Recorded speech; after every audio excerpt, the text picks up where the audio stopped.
Hello accounting students, this is Mrs. Lamphere, and in this video we will be looking at Unit 4, Section 4, talking about the accounting worksheet. And so in the previous video we focused on the very first portion of the accounting worksheet called the trial balance. And basically we were just carrying the balances over from our general ledgers and placing them into the trial balance. So let's kind of review real quick. We are working on the 5th and 6th steps of the accounting cycle. So let's kind of review the first 4 here. The very first step was identifying the transactions and verifying source documents. So that's where we talk about what the transaction actually was, what source do we have, is it a receipt, a memo, a invoice, okay, those are our source documents. Then we determine, by analyzing the transactions, we determine which accounts are affected. Is it going to be cash, office furniture? Is it accounts payable, accounts receivable? Are we losing money, gaining money? And how is it affecting our business? And so that's where we determine what accounts are being affected and how. So whether it's a debit, a credit, is it increasing, decreasing, all that good stuff goes under the analyzation process. And we've been using T accounts for those, and we graduated up to actually journalizing those transactions into the general journal. And we'll be kind of weaning ourselves off of those T accounts the more we move on, and just going straight to the journalizing of the transaction. Then once we have those transactions journalized, the next step was posting those entries into the general ledgers. So you'll remember we made a different ledger account for each of the accounts that we've been using. And we do this posting maybe daily, maybe weekly, maybe monthly, depending on the size of the business that we are working with. Okay, so that was step 4 of the accounting cycle. And then the last video, we kind of skipped to step 6 and looking at the trial balance, which I mentioned was the very beginning of the full accounting worksheet. So I'm not really sure why they approached it that way, maybe just to kind of give you a glimpse of what the worksheet's going to look like. But so now we're going to look at the full accounting worksheet, and because it also includes, it has the trial balance, the income statement, and a balance sheet all together in this one worksheet. So these are the ones we're going to focus on today in this video. Okay, some of the objectives for this video will be explaining the purpose of the worksheet. So why do we even have it? What's the point of it? There's 5 different parts of this 6-column worksheet. So I'll actually show you an example of what this worksheet looks like. We'll work on preparing a worksheet, and using this worksheet, we're going to determine whether or not we have a net income or a net loss for our business. And then we're going to look a little more closely at some accounting terms that are used throughout this chapter. Okay, these are the different accounting concepts we're going to hit on today. Worksheet, ruling, trial balance, net income, balance sheet. We're going to cover all those topics today. Okay, the utility of a worksheet, or the usefulness of a worksheet. Worksheets are used to prepare financial statements for business organizations. A worksheet is a multi-column accounting paper that is printed with space for column headings, used to summarize information from the general ledger before preparing financial statements. So we're summarizing information that's recorded from our ledgers, so those balances of the accounts copied from our journal. So we have those journal transactions, we copied them into our ledger, and now we're taking the balances that we get from our ledger and using them to prepare this worksheet. The worksheet can also be prepared using computer spreadsheet software, which is what we're using, Microsoft Excel or OpenOffice Calc. Worksheets provide necessary information such as the profit in the business, the financial status of the business, and the nature of changes. So it's kind of a good summarization, or a quick glimpse, and you can tell whether or not your business is making or losing money. So that's why we have these worksheets put together. This information enables business people to make the most informed decisions possible. So if we're losing money, we can determine maybe which accounts we're overspending, where we need to cut back, where we need to focus more on, and it just helps management make some of those financial decisions regarding the business and how it's going to operate. Okay, when preparing a worksheet, we will be following these steps below. We'll want to put in the name of the organization, should be centered and at the top of the page. So this is an example down here. So um, the name of the organization should be at the top of the page. The name of the worksheet should appear below the organization name. Oh, so this first, I was like thrown off for a second here. So this is, pretend that this line that says company name is the top of our worksheet. And then the next line says what it is that we are going to be creating, which is the worksheet. And then the third line is the time period covered by this worksheet. So it could be a month, could be 6 months or a year, and it should be always worded for the period ended whenever. So for instance, a lot of times in this class we're going to do monthly worksheets. So it'll be for the month ended December, or for the month ended January, or whatever month it is that we're working on. Okay. Step 4, the ledger numbers should always be listed in the narrow column on the extreme left. So if you remember, when we look at those chart of accounts, those accounts are numbered. So the account number goes in this column, and the account name goes in this column. And the name should be entered in the wide column next to the number. And the next 6 columns are subgrouped into debit and credit and have the following headings. Okay. So trial balance is the one that we did in the previous lesson. We covered the trial balance, and basically this was copying the ledger balances over into the appropriate debit and credit columns. So if it was an asset with a debit balance, we copied the balance over into the debit column. If it was an accounts payable and had a credit balance, we copied that balance over into the credit column. So we've already covered this trial balance columns here. So now we're introducing the income statement columns and the balance sheet columns. And those are a little different from trial balance, but and that's what we're going to talk about today. We will go over these practice activities in our class Connect Together. There's a lot of them throughout this course, or throughout this section. Okay, the sections in a worksheet.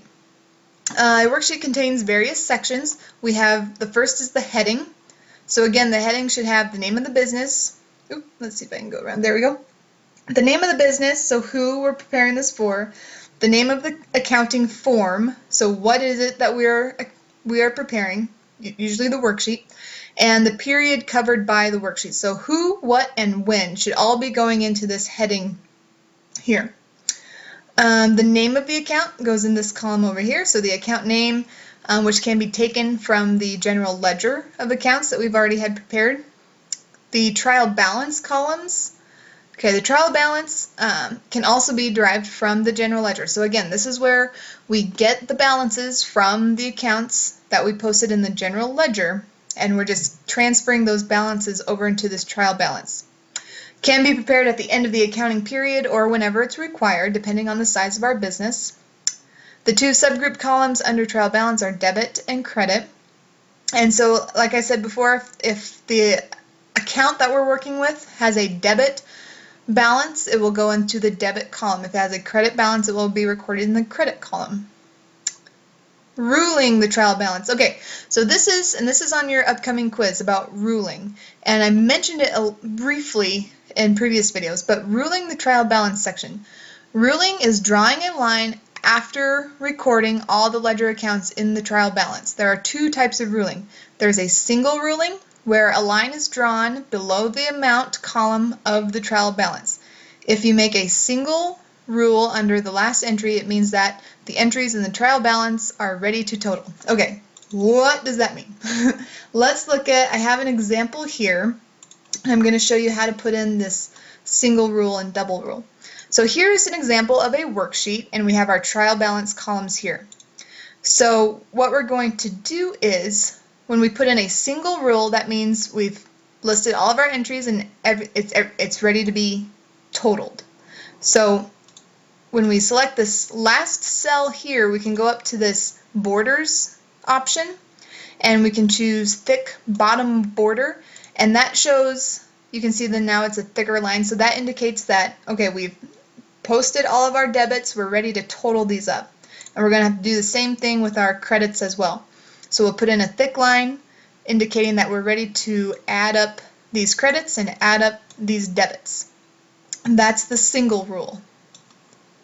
Okay, then double ruling is a single rule is drawn to add the total of the debit and credit column of the trial balance. After totaling both the columns, double lines should be drawn below the total, indicating that no other entry will be recorded in the trial balance. So we have our single rule indicating that we're going to add these numbers up. So let's go ahead and add real quickly. I'll just do a auto sum there and an auto sum here. Oh, look at that, our debits equal our credits, so we're good to go. So now that we've added those, we can select that, and now I'm going to put a double rule, so you'll see bottom double border, and so that's a double ruling. So we have our single ruling showing that we're ready to add, and we have our double ruling showing this is our total, this is our final number for these columns. And you'll see that it's already been done in these columns too over here. So in these columns, they were the amounts were added under this first line, and then they were also added again, and then finally the double rule shows our final numbers are down here. Okay, for these columns, the income statement, the balance sheet. The final numbers for our trial balance are here because that's where my double rule is. So single rule, double rule. Okay, you might want to take some notes on those because I believe that is covered in the upcoming quiz. Okay, the income statement. Net income is the amount of revenue that remains after you deduct expenses. So when we have a net income, it means that our revenue exceeds our expenses. That is net income. In the 6-column worksheet, the net income should be entered as a debit at the bottom of the income statement section. So let's go back to this example here. So you'll see that here's I have my sales revenue account. Okay, that credit balance is carried over to our income statement. And then I have all my expenses listed in the debit column of my income statement.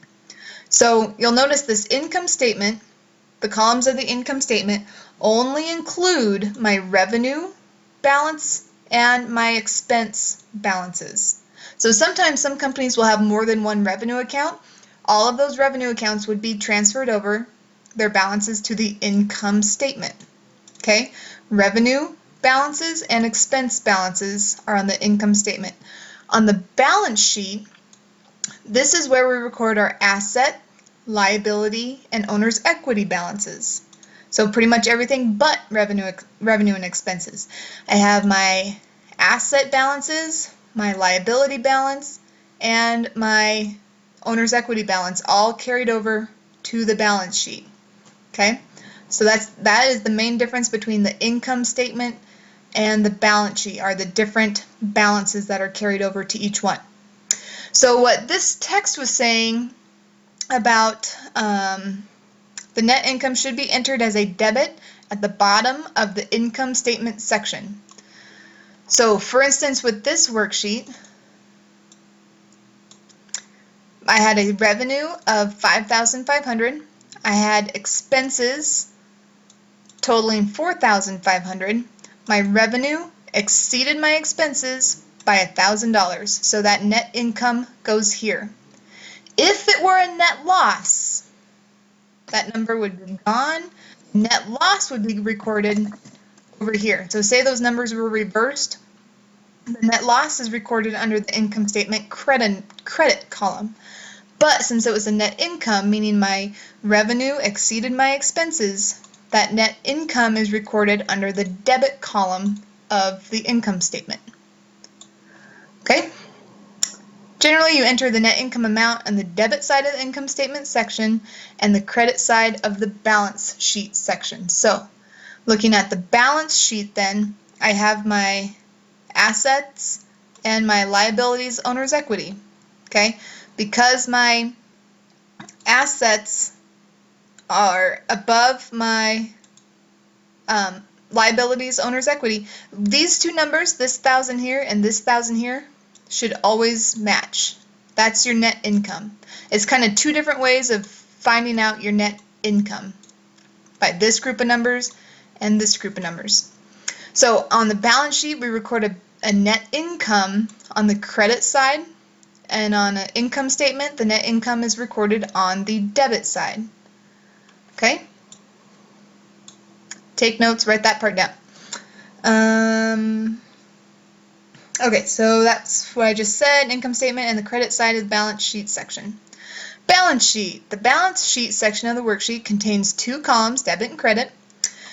The assets, liability, and owner's equity accounts are included in the debit credit column. So again, in the income statement, we're recording revenue and expenses. Now on the balance sheet, we're looking at the assets, liability, and owner's equity accounts.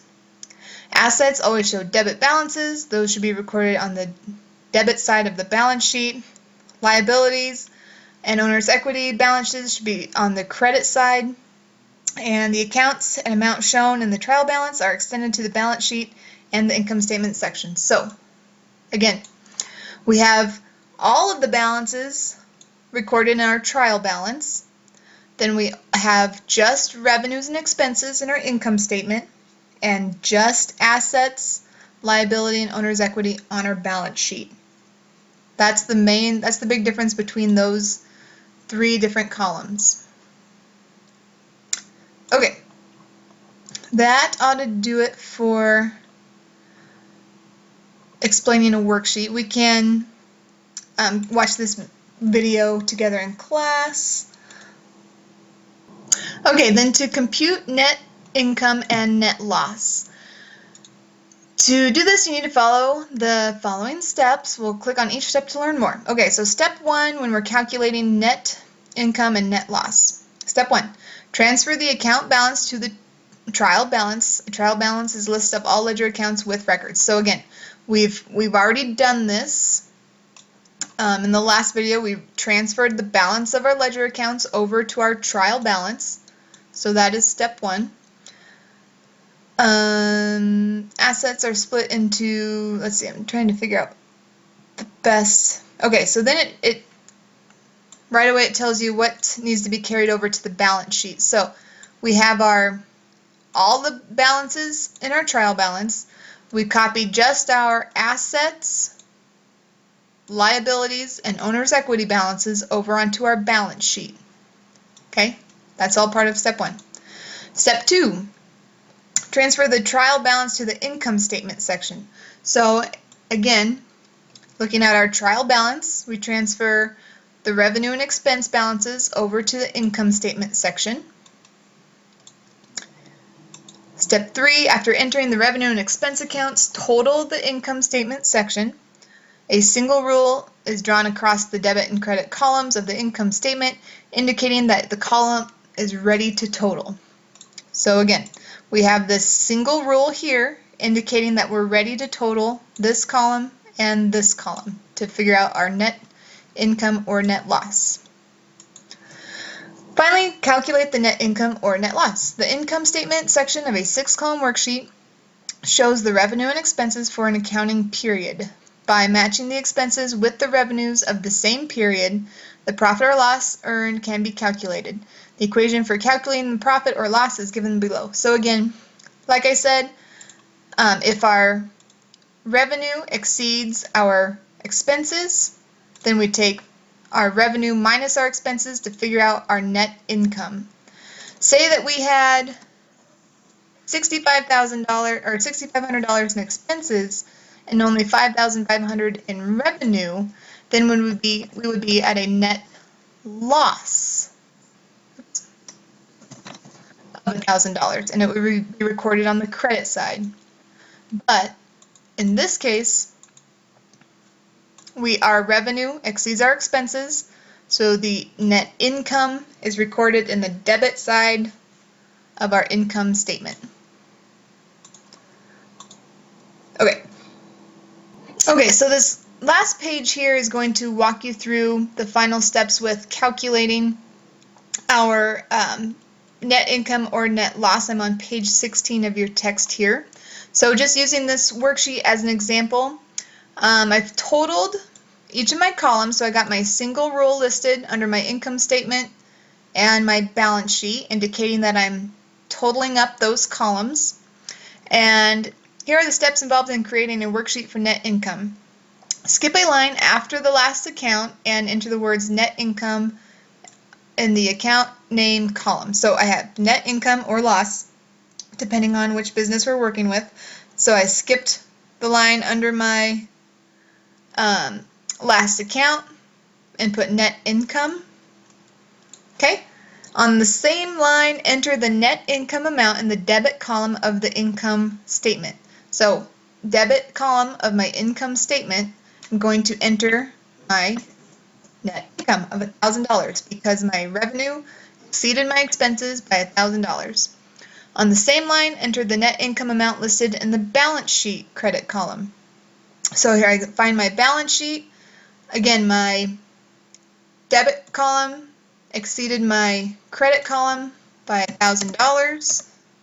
Record that number in the credit column of our balance sheet. And in the 6th column worksheet, the net income is shown on the credit side of the balance sheet section. So right here, this is my net income.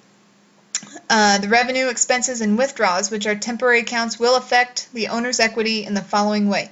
Revenues are going to increase capital. Expenses are going to decrease capital. We know that from the umbrella account that I've shown you images of. So ultimately, revenue increases our capital. We knew that. And ultimately, expenses decrease our capital. So the effects of net income or net loss on capital are: revenue exceeding expenses is net income, which increases our capital. When expenses exceed revenue, it means a net loss, and that decreases our capital or the overall value of our business. So the last step then here, now that we've recorded our net income, let's see if your text, oh, here we go, completing the worksheet. The worksheet is considered complete only if all the sections are completed, particularly the income statement and the balance sheet sections. To complete the income and balance sheet sections, you need to do the following 4 steps. Draw a single rule across the 4 columns, so we have that right there. Under the net income, step 2, in the income statement section, add the net amount to the previous total in the debit column. So add our net income to our previous total in this debit column, so $5,500. Enter the new total, bring down the total of the income statement section credit column. So we bring down this total that's already $5,500. So we need these 2 numbers to match, and they do. Because again, we always want our debits and our credits to, at the end of our calculations, they should be equal. So obviously right here they're not equal. That's because we are determining net income or net loss. Same with these 2. But ultimately at the end they will be equal. Okay. Step 3, in the balance sheet section, add the net income to the previous total in the credit column. So here's our net income, and we're going to add it to our previous total. So that gives us $12,000. And then same thing here, bring down the total of the balance sheet into the debit column. So we bring that down, and the total debit amount should be equal to the total credit amount. And it is. Step 4, draw the double rule under the new amount column. A double line indicates there are no more entries will be made in these 2 sections. So again, that's where we would highlight all of these columns, and under borders, choose the bottom double border option to indicate that we are done calculating those totals. So to kind of summarize, when expenses exceed revenue, an organization suffers loss. The net loss decreases the owner's equity. The net loss amount should be entered in the credit column of the income statement, debit column of the balance sheet. So exactly opposite of net income. Again, this is net income showing an income in the debit and an income in the credit of the balance sheet. And this would just be the opposite. So a loss would be a credit in the income statement and a debit on the balance sheet. Okay, to review again, total preparation of the worksheet, we entered the heading of the worksheet. So the who, the what, and the when of the worksheet. We enter the account numbers and account names in the appropriate columns. Those can be found here, clear to the left. We have our account number and then account name for each of the accounts that we are working with. In the trial balance section, we have the balances from the ledger recorded. So our trial balance has all of our balances copied over from the ledger. We extend the trial balance sections to the balance sheet and the income statement in the appropriate columns. So again, our balance sheet gets our assets, liability, and owner's equity accounts. Our income statement gets our revenue and expense accounts. Determining the amount of net income or net loss for the accounting period. Net income is if our revenue exceeds our expenses. Then we record net income in the debit side of the income statement. Over on the balance sheet, when our debits exceed our credits, that is net income recorded on the credit side of our balance sheet. Enter the net income or net loss on the appropriate columns of the income and balance sheets. Add and make a double rule for the 4 columns of the income statement and balance sheet sections as seen here. So that is all the steps to completing a worksheet. Make sure you are familiar with these terms, the ruling, single ruling versus double ruling, and the difference between the trial balance, net income, and the balance sheet.